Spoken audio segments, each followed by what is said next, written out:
ಜೈ ಹಿಂದ್ ಎಲ್ಲ ನನ್ನ ಅಪ್ಕಮಿಂಗ್ ಆಫೀಸರ್ಸ್ಗಳಿಗೆ ಸೈನಿಕ ಆಗಬೇಕು. ಸೊ ಒಂದು ಏರ್ಫೋರ್ಸ್, ನೇವಿ, ಆರ್ಮಿಯಲ್ಲಿ ಒಂದು ಆಫೀಸರ್ ಹುದ್ದೆಯನ್ನು ಸರ್ಚ್ ಮಾಡ್ತಾ ಇದ್ದೀರಾ.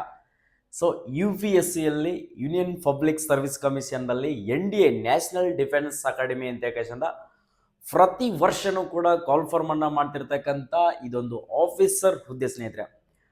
ನೀವೇನಾದರೂ 10ನೇ ತರಗತಿ ಕಂಪ್ಲೀಟ್ ಆದಮೇಲೆ ನಾನು PUC ಸೈನ್ಸ್, ಆರ್ಟ್ಸ್, ಕಾಮರ್ಸ್ ಓದುತ್ತಾ ಇದ್ದೀನಿ ಅಂತಿರ್ತಕ್ಕಂಥ ವಿದ್ಯಾರ್ಥಿಗಳಿಗೆ ಸೊ ಇದೊಂದು ಸುವರ್ಣ ಅವಕಾಶನೇ ಅಂದ್ಕೊಳ್ಬೋದು. ಅತಿ ಕಡಿಮೆ ವಯಸ್ಸಿನಲ್ಲಿ ಸೊ ನೀವೊಂದು ಆಫೀಸರ್ ಹುದ್ದೆಯನ್ನು ಪಡೆದುಕೊಳ್ಬೇಕು ಅಂದ್ಕೊಂಡಿದ್ರೆ ನನ್ನ ಡ್ರೀಮ್ ಇದೆ ಸರ್, ನಾನು ಸೋಲ್ಜರ್ ಆಗಿಯೇ ಜಾಯ್ನ್ ಆಗೋದಿಲ್ಲ ಸರ್, ನಾನು ಆಫೀಸರ್ ಆಗೇ ಜಾಯ್ನ್ ಆಗ್ತೀನಿ ಅಂತಿರ್ತಕ್ಕಂಥ ವಿದ್ಯಾರ್ಥಿಗಳಿಗೆ ಇದೊಂದು ಬೆಸ್ಟ್ ಆಪರ್ಚುನಿಟಿನೇ ಅಂದ್ಕೊಳ್ಬೋದು. ಸೊ ಇದ್ರ ಬಗ್ಗೆ ನಾನು ಆಲ್ರೆಡಿ ಇನ್ಫಾರ್ಮೇಷನನ್ನು ಕೊಟ್ಟಿದ್ದೆ. ಸೊ ಕೊನೆಯ ದಿನಾಂಕ ಬಂತು, ಮತ್ತೆ ನೆಕ್ಸ್ಟ್ ಕೊನೆಯ ದಿನಾಂಕ ಬಂದ ಕಾರಣಕ್ಕೋಸ್ಕರ ನಾನು ಇನ್ನಷ್ಟು ವಿದ್ಯಾರ್ಥಿಗಳಿಗೆ ಸೊ ಇನ್ಫಾರ್ಮೇಷನನ್ನು ಕೊಡಬೇಕು ಅಂತ ಹೇಳಿಕೆಸಿಂದ ಸೊ ಇನ್ಫಾರ್ಮೇಷನನ್ನು ಕೊಡ್ತಾ ಇದ್ವಿ. ಅಪ್ಲಿಕೇಶನ್ ಲಾಸ್ಟ್ ಡೇಟ್ ಬಂದ್ಬಿಟ್ಟು ಸ್ನೇಹಿತರೆ, ಅಂದರೆ ಸೊ ಈ ಹುದ್ದೆಗೆ ಪುರುಷ ಮತ್ತು ಮಹಿಳಾ ಅಭ್ಯರ್ಥಿಗಳು ಇಬ್ಬರು ಕೂಡ ಅರ್ಜಿಗಳನ್ನ ಸಲ್ಲಿಸಬಹುದು. ಏನೋ ಸೊ ಮೇಲ್ ಆ್ಯಂಡ್ ಫೀಮೇಲ್ ಇಬ್ಬರು ಕೂಡ ಈ ಹುದ್ದೆಗೆ ಅರ್ಜಿಗಳನ್ನ ಸಲ್ಲಿಸಬಹುದು. ಸೊ ಕೊನೆಯ ದಿನಾಂಕ ಬಂದ್ಬಿಟ್ಟು 30/12/2025 ಅಂದರೆ ಇದೇ ತಿಂಗಳ ಡಿಸೆಂಬರ್ 30ನೇ ತಾರೀಕಿಗೆ ಅರ್ಜಿ ಸಲ್ಲಿಸುವ ದಿನಾಂಕ ಕೂಡ ಕ್ಲೋಸ್ ಆಗುತ್ತೆ ಸ್ನೇಹಿತರೆ. ಈ ಹುದ್ದೆಗೆ ಅರ್ಜಿಯನ್ನು ಸಲ್ಲಿಸಿರ್ತಕ್ಕಂಥವ್ರು ಸರ್ ಎಕ್ಸಾಮ್ ಯಾವಾಗಿರ್ತದ? ಸೊ ಎಕ್ಸಾಮ್ ಬಂದ್ಬಿಟ್ಟು ಏಪ್ರಿಲ್ 12ನೇ ತಾರೀಕಿಗೆ ಈ ಎಕ್ಸಾಮನ್ನು ಸೊ ಕಂಡಕ್ಟನ್ನು ಮಾಡ್ತಾರೆ. ಓಕೆ ಸರ್, ಇದರಲ್ಲಿ ಟೋಟಲ್ ಇರ್ತಕ್ಕಂಥ ಹುದ್ದೆಗಳ ಸಂಖ್ಯೆ ಎಷ್ಟು? 394 ಹುದ್ದೆಗಳನ್ನ ಕಾಲ್ಫಾರ್ಮನ್ನು ಮಾಡಿದ್ದಾರೆ. ಎಷ್ಟು? 394 ವೇಕೆನ್ಸಿ. ಎಷ್ಟು? 394 ವೇಕೆನ್ಸೀಸ್ಗಳನ್ನು ಕಾಲ್ಫಾರ್ಮನ್ನು ಸೊ ಮಾಡಿದ್ದಾರೆ. ಪ್ರತಿ ವರ್ಷನೂ ಕೂಡ ಇದಕ್ಕೆ ಜಾಸ್ತಿ ಕಾಲ್ಫಾರ್ಮನ್ನು ಮಾಡಿರ್ತಾರೆ. ಮೊದಲಿಗೆ ಈಗೊಂದು 2 ವರ್ಷದ ಹಿಂದೆ NDA ಗರ್ಲ್ಸ್ಗೆ ಅವಕಾಶ ಇರಲಿಲ್ಲ, ಅಂದರೆ ಮಹಿಳಾ ಅಭ್ಯರ್ಥಿಗಳಿಗೆ NDAದಲ್ಲಿ ಅವಕಾಶವನ್ನು ಕೊಟ್ಟಿರಲಿಲ್ಲ. ಸೊ ಇವಾಗ ಬಂದ್ಬಿಟ್ಟು ಮಹಿಳೆಯರಿಗೂ ಕೂಡ ಅವಕಾಶವನ್ನು ಕೊಡ್ತಾ ಇದ್ದಾರೆ. ಸೊ ನೀವು ಕೂಡ ಎಲ್ಲದರಲ್ಲಿ ಕಾಂಪಿಟೇಷನನ್ನು ಮಾಡೋಕ್ಕೆ ಅವಕಾಶವನ್ನು ಕೊಡ್ತಾ ಇದ್ದಾರೆ. ಬಟ್ ಕೊಟ್ಟ ಅವಕಾಶಗಳನ್ನು, ಸಿಕ್ಕ ಅವಕಾಶಗಳನ್ನು ಮಿಸ್ ಮಾಡ್ಕೊಳಕ್ಕೆ ಹೋಗ್ಬೇಡಿ ಸ್ನೇಹಿತರೆ. ಓಕೆ, ಇಲ್ಲಿ ನೋಡ್ಕೊಡ್ರಿ, ನ್ಯಾಷನಲ್ ಡಿಫೆನ್ಸ್ ಅಕಾಡೆಮಿ ಮತ್ತು ನಾವೆಲ್ ಅಕಾಡೆಮಿ ಅಂತ ಹೇಳಿಕೆಸಿಂದ ಆರ್ಮಿ, ನೇವಿ, ಏರ್ಫೋರ್ಸ್, ಆರ್ಮಿಯಲ್ಲಿ ಕರೆದಿರ್ತಕ್ಕಂಥ ಪುರುಷರಿಗೆ 198 ಹುದ್ದೆಗಳು ಆರ್ಮಿದಲ್ಲಿದ್ದಾವೆ, ಆಫೀಸರ್ ಹುದ್ದೆಗಳು. ಮಹಿಳೆಯರಿಗೆ 10 ಹುದ್ದೆಗಳು. ನೇವಿದಲ್ಲಿ 37 ಬಾಯ್ಸ್ಗೆ, 5 ಗರ್ಲ್ಸ್ಗೆ. ನೆಕ್ಸ್ಟ್ ಏರ್ಫೋರ್ಸ್ನಲ್ಲಿ ಕೂಡ ನಿಮ್ಗೆ ಕೊಟ್ಟಿದ್ದಾರೆ. ಅಲ್ಲಿ ಏರ್ಫೋರ್ಸ್ನಲ್ಲಿ ಬೇರೆ ಬೇರೆ ಬರ್ತಾವೆ. Flying, ground duties tech, ground duties non tech. Next flying ಒಳಗೆ 90 ಬಾಯ್ಸ್ಗೆ, ಗರ್ಲ್ಸ್ಗೆ 2. Next ground duties technical 16 boys, ಗರ್ಲ್ಸ್ಗೆ 2. Next ground duties non tech ಒಳಗೆ ಬಾಯ್ಸ್ಗೆ 8, ಗರ್ಲ್ಸ್ಗೆ 2 ಹುದ್ದೆಗಳು.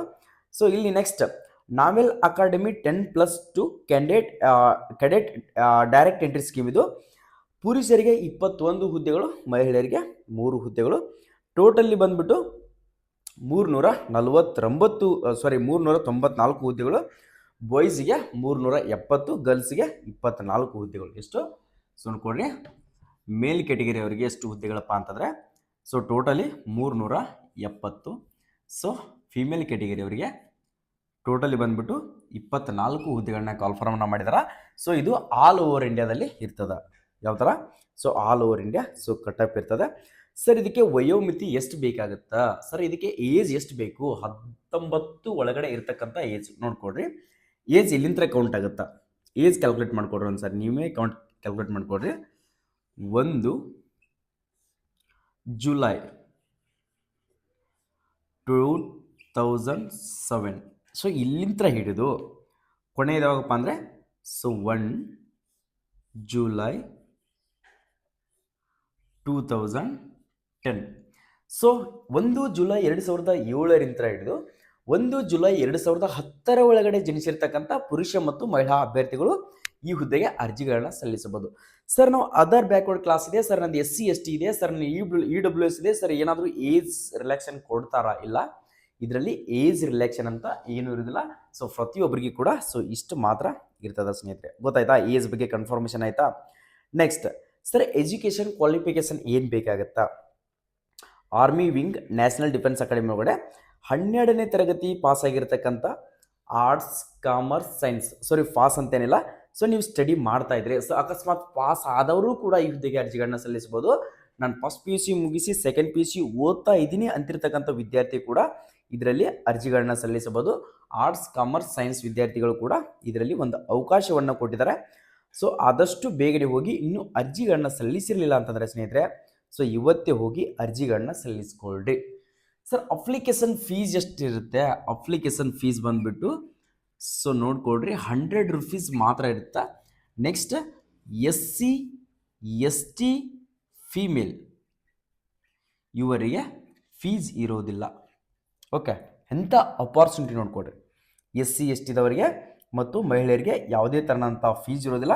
ಸೊ ನೀವು ಹೋಗಿ ಅರ್ಜಿಗಳನ್ನ ಸಲ್ಲಿಸ್ಬೋದು ಸ್ನೇಹಿತರೆ. ಓಕೆ, ನೆಕ್ಸ್ಟ್ ಸಾರಿ ಎಲ್ಲರಿಗೂ ಕೂಡ ಫೀಸ್ ಇದೆ.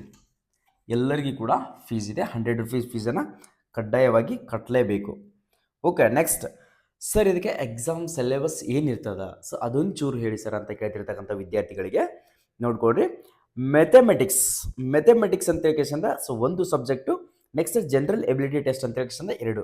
ಅಂದರೆ ಟೋಟಲಿ ನಿಮಗೆ ಮಾರ್ನಿಂಗ್ ಅಂತ ಹಿಡಿದು ಸಾಯಂಕಾಲ ಮಟ್ಟನೂ ಕೂಡ ಎಕ್ಸಾಮ್ ಇರ್ತದೆ. ಸೊ 900 ಮಾರ್ಕ್ಸಿನ ಎಕ್ಸಾಮ್ ಇರ್ತೈತಿ. ಸೊ 2.5 ತಾಸಿಂದ ಒಂದು ಎಕ್ಸಾಮು, ನೆಕ್ಸ್ಟ್ 2.5 ತಾಸಿಂದ ಒಂದು ಎಕ್ಸಾಮ್ ಇರ್ತೈತಿ. ಮೊದಲನೇ ಎಕ್ಸಾಮಿಗೆ 300 ಮಾರ್ಕ್ಸ್ ಇರ್ತೈತಿ, ಎರಡನೇ ಎಕ್ಸಾಮಿಗೆ 600 ಮಾರ್ಕ್ಸ್ ಇರ್ತದೆ ಸ್ನೇಹಿತರೆ. ಎಷ್ಟು? ಮೊದಲನೇ ಎಕ್ಸಾಮಿಗೆ 300 ಮಾರ್ಕ್ಸ್ ಇರುತ್ತೆ, ಎರಡನೇ ಎಕ್ಸಾಮಿಗೆ 600 ಮಾರ್ಕ್ಸ್ ಇರುತ್ತೆ. ಸೊ ಟೈಮಿಂಗ್ ಫಸ್ಟ್ಗೆ ಮಾರ್ನಿಂಗ್ ಸ್ಟಾರ್ಟ್ ಆಯ್ತಂದ್ರೆ 2.5 ತಾಸು 300 ಮಾರ್ಕ್ಸಿಂದ ಬರೀಬೇಕು. ಅದು ಯಾವುದಪ್ಪ ಅಂದರೆ maths. Next general ability test, ಅದು 2.5 ತಾಸು ಇರುತ್ತೆ, ಮಧ್ಯಾಹ್ನ ಊಟ ಆದಮೇಲೆ ನಿಮಗೆ. ಸೊ ಅದು 600 ಮಾರ್ಕ್ಸಿಂದ ಇರುತ್ತೆ ಸ್ನೇಹಿತರೆ. ಸರ್ ಎಕ್ಸಾಮ್ ಪಾಸ್ ಆದಮೇಲೆ, ಸರ್ ಎಕ್ಸಾಮ್ ಕ್ವಾಲಿಫೈ ಆದಮೇಲೆ ಮತ್ತೆ ಏನಿರುತ್ತೆ? SSB ಇಂಟರ್ವ್ಯೂ ಅಂತ ಇರುತ್ತೆ. SSB ಇಂಟರ್ವ್ಯೂ ಸೊ ನೇರ ನಿಮಗೆ ಪ್ರಸಾರ ಅಂತ ಹೇಳಿದ್ರೆ SSB ಇಂಟರ್ವ್ಯೂ ಆಫೀಸರ್ಗಳೇ ನಿಮ್ಮ ಇಂಟರ್ವ್ಯೂವನ್ನು ತೊಗೊಳ್ತಾರೆ. ಇಂಟರ್ವ್ಯೂ ಯಾವ ಥರ ಇರಬಹುದು ವಿಚಾರ ಮಾಡಿ ಒಂದ್ಸರಿ ಯೂಟ್ಯೂಬ್ನಲ್ಲಿ ಸರ್ಚ್ ಮಾಡಿಕೊಡ್ರಿ. SSB ಇಂಟರ್ವ್ಯೂ ಅಂದ್ರೆ ಏನಿರುತ್ತೆ ಅಂತ ಹೇಳ್ಕೇಶಂದ ಏನಿಲ್ಲ ಸ್ನೇಹಿತರೆ. ಸೊ ನಿಮ್ಮಲ್ಲಿ ಇರ್ತಕ್ಕಂಥದ್ದನ್ನು ಮಾತ್ರ ನಿಮ್ಗೆ ಕೇಳ್ತಾರೆ. ಸೊ ನಿಮ್ಮ ಹತ್ರ ಆ ಟ್ಯಾಲೆಂಟ್ ಇದೆಯೋ ಇಲ್ಲೋ, ಅಕಸ್ಮಾತ್ ಯಾವುದಾದ್ರೂ ಒಂದು ನೀನು ಬರ್ತಿರ್ತಕ್ಕಂಥ ಸ್ಟೆಪ್ ಹತ್ತಿ ಬರಲಿ, ಯಾವುದಾದ್ರೂ ಒಂದು ಡೋರ್ ಪುಷ್ ಮಾಡಿ ಬರಲಿ. ಸೊ ನೀನು ಬರ್ತಿರ್ತಕ್ಕಂಥ ಸ್ಟೆಪ್ನಲ್ಲಿ ಏನಾದರೂ ಬರೆದಿದ್ರೆ, ಸೊ ನೀನು ಬರ್ತಿರ್ತಕ್ಕಂಥ ಅಂದರೆ ಡೋರ್ ಪುಷ್ ಮಾಡಿ ಬರುವಾಗ ಅಲ್ಲಿ ಡೋರ್ ಪುಷ್ ಮಾಡಿದಾಗ ಸೊ ಅಲ್ಲಿ ಒಂದು ಪುಷ್ ಅಂತ ಹೇಳಿಕೇಶನ್ ಇಂಗ್ಲೀಷ್ನಲ್ಲಿ ವರ್ಡನ್ನು ಬರೆದಿರ್ತಾರೆ. ನೀನು ಬಂದಿದೆಯಲ್ಲ ಡೋರನ್ನು ಒತ್ತಿ, ಸೊ ಅಲ್ಲಿ ಏನು ಬರೆದಿದ್ರಪ್ಪ ಅಂತ ಕೇಳ್ತಾರೆ. ಅದು ಒಂದು SSB ಇಂಟರ್ವ್ಯೂ ಕ್ವಶನ್ಸೇ. ನೀನು ಬರುವಾಗ ಸ್ಟೆಪ್ ಹತ್ತಿ ಬಂದಿ ಅಂತ ತಿಳ್ಕೊ, ಆ ಸ್ಟೆಪ್ಗಳು ಎಷ್ಟಿದ್ದು ಈ ಥರದ ಕ್ವಶನ್ಸ್ಗಳನ್ನು ಅಲ್ಲೇ ನಿಮ್ಮ ಸಿಲ್ಲಿ ಕ್ವಶನ್ಸ್ಗಳನ್ನೇ ಕೇಳ್ತಾರೆ. ಬಟ್ ಎಲ್ಲದ್ರ ಬಗ್ಗೆನೂ ಕೂಡ ನೀವು ಅಬ್ಸರ್ವೇಷನ್ಸನ್ನು ಮಾಡಬೇಕಾಗತ್ತೆ. ಆದ ಕಾರಣಕ್ಕೋಸ್ಕರ ಅದೇ ಥರ SSB ಇಂಟರ್ವ್ಯೂ ಇರ್ತದೆ. SSB ಇಂಟರ್ವ್ಯೂ ಬಗ್ಗೆ ನಾನು ಇನ್ಫಾರ್ಮೇಷನ್ ಕೊಡ್ತೀನಿ, ಒಂದ್ಸರಿ ಅರ್ಜಿಗಳನ್ನ ಸಲ್ಲಿಸ್ಕೊಡ್ರಿ. ಸರ್ ಮೇಲ್ ಕ್ಯಾಟಗರಿಯವರಿಗೆ ಎಷ್ಟು ಹೈಟ್ ಬೇಕು? ಅತಿ ಕಡಿಮೆ ಹೈಟ್ ಇರ್ತಕ್ಕಂಥ ಜಾಬ್ ಬಂದ್ಬಿಟ್ಟು ಸೊ ಇದು ಮೇಲ್ ಕ್ಯಾಟಗರಿಯವರಿಗೆ. ಸೊ ಹೈಟ್ ನೋಡ್ಕೊಡ್ರಿ, 157 ಸೆಂಟಿಮೀಟರ್ ಇರ್ತಕ್ಕಂಥವ್ರು ಕೂಡ ಅರ್ಜಿಗಳನ್ನ ಸಲ್ಲಿಸಬಹುದು. ಸೊ ಫೀಮೇಲ್ ನೋಡ್ಕೊಡ್ರಿ, 152 ಸೆಂಟಿಮೀಟರ್ ಇರೋರು ಅರ್ಜಿಗಳನ್ನ ಸಲ್ಲಿಸ್ಕೊಳ್ಳಿ ಸ್ನೇಹಿತರೆ. ಸೊ ಇಷ್ಟನ್ನು ಮಾತ್ರ ಇರ್ತೈತಿ. ಸೊ ಇನ್ನು ಉಳಿದಿರ್ತಕ್ಕಂಥದ್ದು ಏನೂ ಇರೋದಿಲ್ಲ. ಆರಾಮ್ಸೆ ಆಗಿ ನೀವು ಪ್ರತಿಯೊಬ್ಬರು ಕೂಡ ಇದರಲ್ಲಿ ಅದ್ರ ಬಗ್ಗೆ ತಲೆ ಕೆಡಿಸ್ಕೊಬೇಡ್ರಿ. ಹೈಟು ವೇಟು ಚೆಸ್ಟ್ ಬಗ್ಗೆ ಸೊ ಪಾಸ್ ಆಗ್ತೀರಿ. Main focus exam and SSB interview. Okay sir, cut off ಎಷ್ಟು ನಿಂತಿದೆ ಅಂತ ಹೇಳಿ ಇದ್ರ ಬಗ್ಗೆ ಇನ್ಫಾರ್ಮೇಷನ್ ಅನ್ನು ಕೊಟ್ಟಿದ್ದೀನಿ. ಕಟ್ ಆಫ್ ಬಗ್ಗೆ ತಲೆ ಕೆಡಿಸ್ಕೊಳ್ಬೇಡ್ರಿ. ಲಾಸ್ಟ್ ಡೇಟ್ ಯಾವಾಗ? ಕೊನೆಯ ದಿನಾಂಕ ಒಂದು ಸರಿ ನೋಡ್ಕೊಡ್ರಿ. ಇನ್ನೊಂದು ಸರಿ 30/12/2025 ಅರ್ಜಿ ಕೊನೆಯ ದಿನಾಂಕ. ಸಲ್ಲಿಸ್ಕೊಡ್ರಿ. ಇವತ್ತು ಹೋಗ್ರಿ, ನಾಳೆ ಹೋಗ್ರಿ, ಗೊತ್ತಿಲ್ಲ. ಸೊ ಈ ವಿಡಿಯೋನ ಹೋಗಿ ಆನ್ಲೈನ್ ಸೆಂಟರ್ದವ್ರಿಗೆ ತೋರಿಸ್ರಿ. ಸರ್ NDA ಅಪ್ಲಿಕೇಶನನ್ನು ಕರೀದಾರಂತ, ಸರ್ ನಾವು ಅರ್ಜಿಗಳನ್ನ ಸಲ್ಲಿಸಬೇಕು ಅಂದ್ಕೊಂಡಿದ್ದೀವಿ ಅಂತಂದರೆ ಸೊ ನಿಮ್ಮ ಹತ್ರ ಡೊಮೆನ್ಷಿಯಲ್ ಸರ್ಟಿಫಿಕೇಟ್ ನಿವಾಸ ಪ್ರಮಾಣ ಪತ್ರವನ್ನು ಕಡ್ಡಾಯವಾಗಿ ಹೊಂದಿರಬೇಕು. ತೆಗೆಸಿರಲಿಲ್ಲ ಅಂತಂದರೆ ಸೊ ನಿಮ್ಮ ನಾಡ ಕಚೇರಿಗೆ ವಿಸಿಟ್ ಕೊಟ್ಟು ರಿಕ್ವೆಸ್ಟ್ ಮಾಡ್ಕೊಂಡು 2 ದಿನದಲ್ಲಿ ನಿಮ್ಮ ನಿವಾಸ ಪ್ರಮಾಣವನ್ನು ತೆಗೆಸ್ಕೊಂಡು ಅರ್ಜಿಗಳನ್ನ ಸಲ್ಲಿಸ್ಕೊಳ್ರಿ. ನಾನು ಹೇಳ್ತಾ ಇದ್ದೀನಿ. ಸೊ ಸರ್ ಮಹಿಳೆಯರಿಗೆ ವೇಕೆನ್ಸಿ ಕಡಿಮೆ ಇದಾವೆ ಸರ್, ಇಂಥವ್ರಿಗೆ ಯಾವ ಥರ ಕಾಂಪಿಟೇಷನ್ ಮಾಡಬೇಕು ಅದು ಇಂಪಾರ್ಟೆಂಟ್ ಅಲ್ಲ. ಸೊ ನೀನು ಯಾವ ಥರ ಟ್ಯಾಲೆಂಟ್ ಇದೆಯಾ, ಸೊ ನಿನ್ನ ಫೇಸ್ ಅಂದರೆ ಆ ಎಕ್ಸಾಮನ್ನು ಫೇಸ್ ಮಾಡ್ತೀಯ ಅನ್ನೋ ಟ್ಯಾಲೆಂಟ್ ಇತ್ತಪ್ಪ ಅಂದರೆ ಅರ್ಜಿಗಳನ್ನ ಸಲ್ಲಿಸಿ ಎಕ್ಸಾಮನ್ನು ಫೇಸ್ ಮಾಡಿಕೊಡ್ರಿ. ಅದ್ರ ಬಗ್ಗೆ ನಾನು ಎನಿ ಟೈಮ್ ಸಪೋರ್ಟನ್ನು ಕೊಡ್ತೀನಿ ನಿಮಗೆ. NDA ಬಗ್ಗೆ ಇನ್ಫಾರ್ಮೇಷನ್ಗಳನ್ನು ಎಕ್ಸಾಮ್ ನೆಕ್ಸ್ಟ್ ವಿಡಿಯೋದಲ್ಲಿ ಎಕ್ಸಾಮ್ ಸಿಲೆಬಸ್ ಏನಿದೆ, ಸೊ ಯಾವ ಥರ ಸ್ಟಡಿ ಮಾಡಬೇಕು, ಸೊ ಬುಕ್ಗಳನ್ನು ಯಾವ ಸ್ಟಡಿ ಮಾಡಬೇಕು, ನೆಕ್ಸ್ಟ್ ನೋಟ್ಸ್ಗಳು ಎಲ್ಲಿ ಸಿಗ್ತಾವೆ ಅದ್ರ ಬಗ್ಗೆ ಅನ್ನೋದು ಕೂಡ ನಾನು ಗೈಡನ್ನು ನೆಕ್ಸ್ಟ್ ವಿಡಿಯೋದಲ್ಲಿ ತಿಳಿಸ್ಕೊಡ್ತೀನಿ. ಇನ್ನೂ ಅರ್ಜಿಗಳನ್ನ ಸಲ್ಲಿಸಿರಲ್ಲ ಅಂದರೆ ಸೊ ಅಕಸ್ಮಾತ್ ನೀವು ಯಾರಾದರೂ ನೋಡ್ತಾ ಇದ್ರೆ ಸೊ ಎಲ್ಲ ದೊಡ್ಡ ವ್ಯಕ್ತಿಗಳು ಕೂಡ ಇರ್ತೀರಾ, ನಿಮ್ಮ ಮಕ್ಕಳು ಇದ್ರಪ್ಪ ಅಂದರೆ ಅವ್ರಿಗೆ ಕೂಡ ಈ ಇನ್ಫಾರ್ಮೇಷನ್ನ ತಿಳಿಸಿ ಅರ್ಜಿಗಳನ್ನ ಸಲ್ಲಿಸ್ಕೊಡ್ರಿ. ಅಕಸ್ಮಾತ್ ನಿಮ್ಮ ಬ್ರದರ್ ಸಿಸ್ಟರ್ ಯಾರಾದರೂ ಇದ್ದರೆ ಕೂಡ ಅವ್ರಿಗೆ ಹೋಗಿ ಆನ್ಲೈನ್ ಸೆಂಟ್ರಿಗೆ ಹೋಗಿ ಅಪ್ಲಿಕೇಶನ್ ಹಾಕಿ ಈ ಎಕ್ಸಾಮ್ಸನ್ನು ಬರೀರಿ. ಸೊ ಎಕ್ಸಾಮ್ ಲ್ಯಾಂಗ್ವೇಜ್ ಬಂದ್ಬಿಟ್ಟು ಇಂಗ್ಲೀಷ್ ಆ್ಯಂಡ್ ಹಿಂದಿ ಇರ್ತದೆ. ಎಕ್ಸಾಮ್ ಸೆಂಟ್ರು ಇಲ್ಲೇ ನಮ್ಮ ಧಾರವಾಡದಲ್ಲೇ ಇರ್ತದೆ ಸ್ನೇಹಿತರೆ. ಎಲ್ಲಿ ನಮ್ಮ ಧಾರವಾಡ, ಕರ್ನಾಟಕದಲ್ಲಿ ಧಾರವಾಡದಲ್ಲೇ ಎಕ್ಸಾಮ್ ಸೆಂಟರ್ ಇರುತ್ತೆ. ಅದ್ರ ಬಗ್ಗೆ ಟೆನ್ಷನ್ ಮಾಡ್ಕೊಳ್ಬೇಡ್ರಿ, ದೂರ ಹೋಗಬೇಕು ಅಂತೇನು ಅವಶ್ಯಕತೆ ಇಲ್ಲ, ಧಾರವಾಡದಲ್ಲೇ ಎಕ್ಸಾಮನ್ನು ಬರೆಯಬಹುದು. ಓಕೆ, ನಾವು ಕೊಟ್ಟಿರ್ತಕ್ಕಂಥ ಮಾಹಿತಿ ನಿಮ್ಗೆ ಇಷ್ಟ ಆಗಿದ್ರೆ ಸೊ ಹೆಲ್ಪ್ ಆಗ್ತಾ ಇದೆ ಸರ್ ನೀವು ಕೊಟ್ಟಿರ್ತಕ್ಕಂಥ ಮಾಹಿತಿ, ಸರ್ ಯೂಸ್ ಆಯಿತು ಸರ್ ಅಂತಿರ್ತಕ್ಕಂಥ ವಿದ್ಯಾರ್ಥಿಗಳು, ಸರ್ ನಾನು 10th ಮುಗಿಸಿದ್ದೀನಿ ಸರ್, PUC ಮುಗಿಸಿದ್ದೀನಿ, ಡಿಗ್ರಿ ಮುಗಿಸಿದ್ದೀನಿ ಸರ್, ನಾನು ಇನ್ಮೇಲೆ ಯಾವುದಾದ್ರೂ ಒಂದು ಜಾಬನ್ನು ಸರ್ಚ್ ಮಾಡ್ತಾ ಇದ್ದೀನಿ ಸರ್ ಅಂತಿರ್ತಕ್ಕಂಥ ವಿದ್ಯಾರ್ಥಿಗಳಿಗೆ HJ paramilitary and YouTube channel ಕರ್ನಾಟಕದಲ್ಲೇ ಹೆಸರು ಮಾಡಿರ್ತಕ್ಕಂಥ ನಮ್ಮ ಯೂಟ್ಯೂಬ್ ಚಾನಲ್ಲು ಪ್ರತಿಯೊಂದು ಸ್ಟೇಟ್ ಗೌರ್ಮೆಂಟ್ ಆಗಿರಲಿ, ಸೆಂಟ್ರಲ್ ಗೌರ್ಮೆಂಟ್ ಆಗಿರಲಿ, ಯಾವುದೇ ಒಂದು ಪ್ರೈವೇಟ್ ಜಾಬೇ ಆಗಿರಲಿ, ಇವತ್ತು ಫ್ಯೂನ್ ಜಾಬ್ ಅಂತ ಹಿಡಿದು ಡಬಲ್ ಡಿಗ್ರಿ ಮುಗಿದಿರ್ತಕ್ಕಂಥ officer level job call form ಆದರೂ ಕೂಡ ಅದ್ರ ಬಗ್ಗೆ ಇನ್ಫಾರ್ಮೇಷನ್ ಫ್ಯಾಕ್ಟ್ರಿನೇ ಅಂದ್ಕೊಳ್ಬೋದು.